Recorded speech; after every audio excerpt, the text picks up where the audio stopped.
और देखिए इस वक्त की बड़ी खबर, हॉर्मूज में एक बार फिर ईरान की तरफ से बड़ी स्ट्राइक की गई है और एक जहाज को, एक टैंकर को तबाह कर दिया गया है।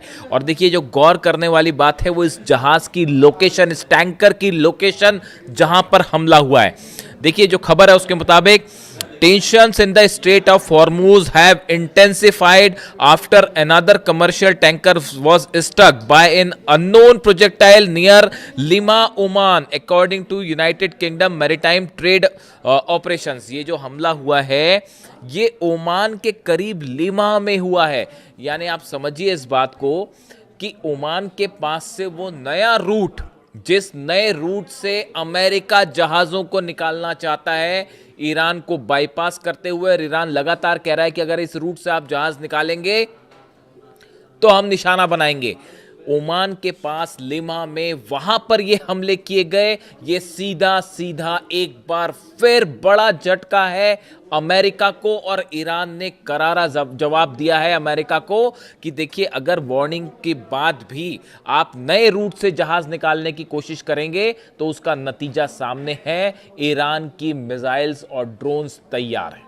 अब इसके बाद एक बार फिर तनाव देखा जा रहा है। देखिए जो दूसरे दौर की जंग शुरू हुई, इसकी मुख्य वजह यही थी कि ओमान के पास से एक नए रास्ते से जहाज़ों को निकालने की कोशिश हो रही थी और जिसका ईरान ने विरोध किया, 3 जहाज़ों पर हमला किया और फिर उसके बाद ये जंग का दूसरा दौर शुरू हुआ। अब एक बार फिर वही हालात बनते दिख रहे हैं। नए रूट से जहाज़ को निकालने की कोशिश हुई और ईरान ने उसे ठोक दिया है, जो खबरें हैं उसके मुताबिक। देखिए इसके अलावा और जो डेवलपमेंट्स हैं, the impact damage the vessel's engine room leaving it unable to manoeuvre while authorities launched an investigation. उसकी अब जांच हो रही है। तो जहाज तबाह है, उसका जो है स्टीयरिंग सब कंट्रोल रूम तबाह कर दिया गया है। The incident follows earlier attacks on tankers in the region and comes as Iran continues warning ships against using what it describes as a US-backed shipping corridor without permission। देखिए असली मामला यही है। ईरान का कहना है ये जो नया रूट बनाया गया है ये गलत तरीके से जो MOU साइन हुआ था उसके खिलाफ बनाया गया। अब हालात ये हैं कि अमेरिका के जहाज खड़े हुए हैं घेर कर अरब सागर में, लेकिन रेंज दूर रखे हुए हैं वो, क्योंकि अबू महदी मिसाइल की रेंज 1000 किलोमीटर है। तो अमेरिका ने जो अपने जहाज लगा रखे हैं वो ईरान के तट से करीब 1000 किलोमीटर की दूरी पर लगा रखे। खास तौर पर अबू मूसा आइलैंड है, केशम आइलैंड है, ये जो किश आइलैंड है, यहाँ से 1000 किलोमीटर की दूरी पर रखे हुए। उसके आगे नहीं जाते हैं क्योंकि पता है कि अबू महदी तबाह कर देगी। और जो दूसरे देशों के टैंकर्स और जहाज जा रहे हैं उनको लगातार उस रूट से निकालने की कोशिश है जो ईरान ने मना कर रहा है। बदला यह है कि ईरान ने ठोक दिया। अब यही हालात हैं लाल सागर में। आप देखिए जो हालात हॉर्मूज में बने हुए हैं वही लाल सागर में है। हूती की तरफ से बड़ा दावा किया गया है कि सऊदी के 8 से 10 टैंकर्स जो लाल सागर में बाब अल मंदेब पार करने की कोशिश कर रहे थे उन्हें वापस लौटा दिया गया है और कुछ जहाजों पर ड्रोन हमले की खबरें भी आ रही हैं।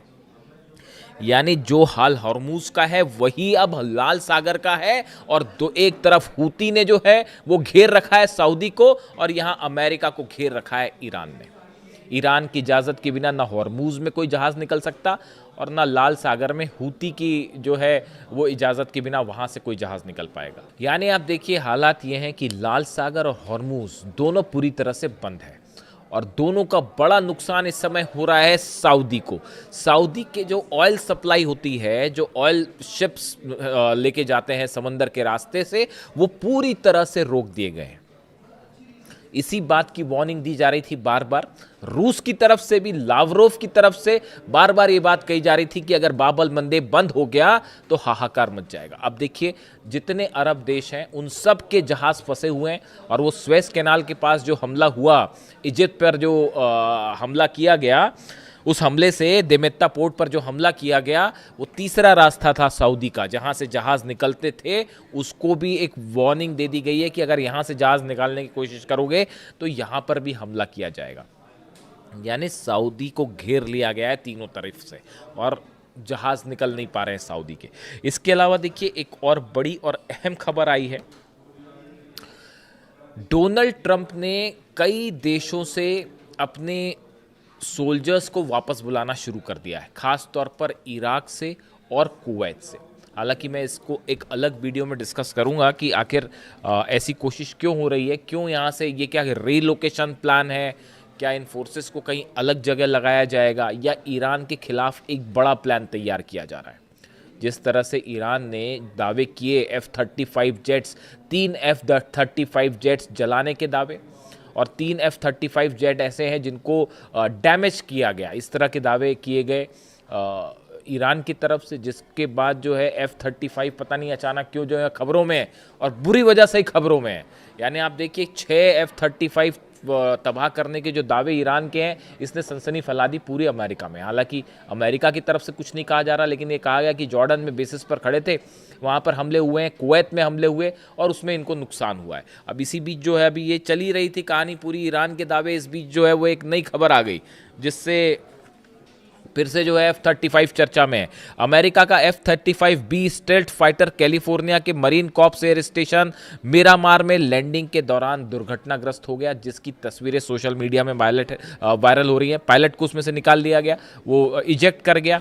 लेकिन जिस तरह से ये F-35 स्टील्थ जेट क्रैश हुआ है अमेरिका में, इस पर ईरान ने हमला नहीं किया, इसमें कोई शाही ड्रोन नहीं मारा गया, इसमें जो है किसी तरह की कोई मिसाइल नहीं लगाई गई और कोई इस तरह से कुछ नहीं हमला हुआ, ये अपने आप क्रैश कर गया। लेकिन F-35 स्टील्थ जेट, वो भी नेवी का जो सबसे आधुनिक जहाज़ों में से एक माना जाता है, उसका क्रैश हो जाना वो पूरे अमेरिका में और दुनिया में जो है वो सुर्खियाँ बन गया है। और उसकी तस्वीरें भी सामने आ गई कि किस तरह से वो 2 टुकड़ों में टूट के अलग हो गया। यानी ऐसा लगता है मान लो कि F-35 पर जो है वो कुदरत का कहर बरस रहा है, या पता नहीं अब क्या कहें आप, कुदरत का अजाब है क्या है पता नहीं। और वो जो है सब तरफ F-35, कहीं गिरने के दावे हो रहे हैं, कहीं जलने के दावे हो रहे हैं, खासा नुकसान है इससे अमेरिका को। इसके अलावा देखिए जो एक और लेटेस्ट खबर है, वो खबर ये है कि इजराइल की तरफ से एक बार फिर स्ट्राइक की गई है फिलिस्तीन के कुछ इलाकों में। एक तरफ तो आप देखिए खबरें ये चल रही हैं लगातार कि डील होने वाली है, किसी तरह का समझौता हो जाएगा, आर्म्स रखने की बात चल रही है, लेकिन इसी बीच जो है वो इजराइल की तरफ से खबरें आ जा रही हैं कि गज़ा पर हमला लगातार जारी है। यानी इन हालात में, इसीलिए मैंने अपने पिछले वीडियो में ये बात कही थी कि इजराइल और हमास के बीच में किसी भी डील की खबर को लेकर ये दावे करना कि अब ये डील हो जाएगी और हमास हथियार रख देगा, ये बहुत ही प्रीमेच्योर होगा। और इस बारे में जब तक कुछ नहीं कहा जा सकता, जब तक ये मामला आगे ना बढ़े। ईरान की तरफ से गज़ा को लेकर और हमास को लेकर क्या सलाह दी गई हो, मैंने पिछले वीडियो में जिक्र कर दिया। अब आप एक प्लान समझिए हो क्या रहा है। हो ये रहा है कि डोनाल्ड ट्रंप और नेतन्याहू के मुलाकात के बाद ऐसा लगता है कि ईरान के जो सहयोगी हैं, चाहे वो हुती हो, चाहे वो हिजबुल्लाह हो, चाहे हमास हो, इन तीनों को न्यूट्रलाइज करने की कोशिश हो रही है। आप देखिए सऊदी के जो हमले हुती पर करवाए गए, हुती में यमन में एक प्लेन लैंड कर रहा था सना एयरपोर्ट पर, जिसको रोकने की कोशिश हुई और सऊदी ने उस पर हमला कर दिया। ये क्या उसमें ये कहा गया कि हथियार आ रहे हैं? हथियार तो ईरान हमेशा से हुती को देता रहा है, क्या इसमें किसी को कोई शक है? कोई शक नहीं है। जो हुती के पास बैलिस्टिक मिसाइल्स हैं वो सब ईरान की दी गई हैं, इसमें कोई शक नहीं है किसी को। तो इस बार सऊदी की तरफ से हमला क्यों किया गया? क्या ये अमेरिका की तरफ से ये प्लान तैयार किया गया था कि हुती के खिलाफ सऊदी की जंग करवाई जाए और हुती को ख़त्म किया जाए? वो उल्टा गया। हुती ने जो पलटवार किया, मारना शुरू किया, और ईरान ने जो बैकिंग शुरू की, उसके बाद अब लाल सागर भी बंद है और बाब अल मंदेब भी बंद है और फंस सऊदी गया। लेकिन क्या प्लान ये था कि सऊदी हुती पर हमला करेगा? उसके बाद आप देखिए नेतन्याहू और ट्रंप की मुलाकात के बाद लेबनान में एक बार फिर से इजराइल ने हमले शुरू तेज कर दिए हैं, और खासकर हिजबुल्लाह के ठिकानों पर। यानी हिजबुल्लाह, देखिए दोनों बातें चल रही हैं। हिजबुल्लाह से हथियार रखवाने की कोशिश भी चल रही है, वो एक बार फिर लेबनान के जो की तरफ से बयान आ रहा है, जो वहाँ पर सरकार है उसकी तरफ से बयान आ रहा है कि हिजबुल्लाह के पास हथियार नहीं होने चाहिए। हिजबुल्लाह इस बात के लिए तैयार नहीं है। यानी आप हिजबुल्लाह से हथियार नहीं रखवा सकते तो क्या किया जाए? इजराइल उस पर हमले करे। हमास पे गज़ा में हमले होते हैं तो मुस्लिम देश जो है उसके खिलाफ रहेंगे, तो क्या किया जाए? हमास से जो है डील करके उनके हथियार रखवा लिए जाए। यानी आप देखें तो एक ऐसा प्लान दिखता है कि ईरान पर किसी बड़े हमले के पहले ईरान के एलाइज को न्यूट्रलाइज करने की कोशिश है। आप देखिए ईरान का क्या प्लान था, आप इस बात को समझिए। ईरान का क्या प्लान था? ईरान का प्लान ये था कि हमले हुए अमेरिका की तरफ से, ईरान ने क्या किया, जो अमेरिका के सहयोगी देश है, अरब देश है, इन पर हमले शुरू कर दिए। कहीं पर एयरबेस पर हमला कर दिया, कहीं रडार पर हमला कर दिया, कहीं पर ऑयल टैंकर्स पर हमले हो गए, कहीं पोर्ट पर हमले हो गए। तो उसका नुकसान एलाइज को नुकसान हो रहा है, तो वो सब के सब अमेरिका पर चीखने चिल्लाने लगे, भाई हमें बचाइए, आपका डिफेंस सिस्टम तो काम नहीं कर रहा, तो अगर आप जंग जीत नहीं सकते तो हमले रोकिए। तो अरब देश दबाव बनाने लगे, यानी एलाइज वर्सेस एलाइज। ईरान की तरफ से अमेरिका के एलाइज कंट्रीज़ पर हमले हुए, कुवैत में, जॉर्डन में, बहरीन में। तो उसका नतीजा अब ये हुआ कि अमेरिका ने भी अपनी स्ट्रैटेजी चेंज की है और एक बार फिर ईरान के सहयोगी जो है वो देश निशाने पर है। इसके साथ ही जो एक बड़ी और अहम खबर है, कुवैत और इराक से जो फोर्सेस वापस बुलानी शुरू हो गई है अमेरिका की, आनन फानन में बुलाई जा रही हैं। इसको लेकर एक तारीख सामने आ रही है 30 सितंबर की। 30 सितंबर के पहले जो एक्सेस फोर्सेस हैं जिनका उपयोग नहीं है उनको हटा लिया जाएगा। उस पर क्यों हटा लिया जाएगा, क्या रणनीति है, उस पर हम अलग से चर्चा करेंगे। लेकिन एक बड़ा सवाल है, क्या 30 सितंबर वो डेट है कि 30 सितंबर के आसपास ईरान पर एक ऑल आउट जंग शुरू करने की तैयारी में है नेतन्याहू और डोनाल्ड ट्रंप। इस बात को लेकर अब मामला साफ हो चुका है कि न्यूक्लियर डील भी नहीं होने वाली है। और डोनाल्ड ट्रंप और क्या नेतन्याहू ने प्लान तैयार किया है कि पहले ईरान के एलाइज को हमला करके कमज़ोर किया जाए और उसके बाद फिर जो है मामला आगे बढ़ाया जाए और सीधा हमला किया जाए। लेकिन ये बात रूस भी समझ रहा है, चीन भी समझ रहा है, और हूती जो है वो अपने फुल फॉर्म में, और उन्होंने रोक रखा है बाबल मंदेब और लाल सागर।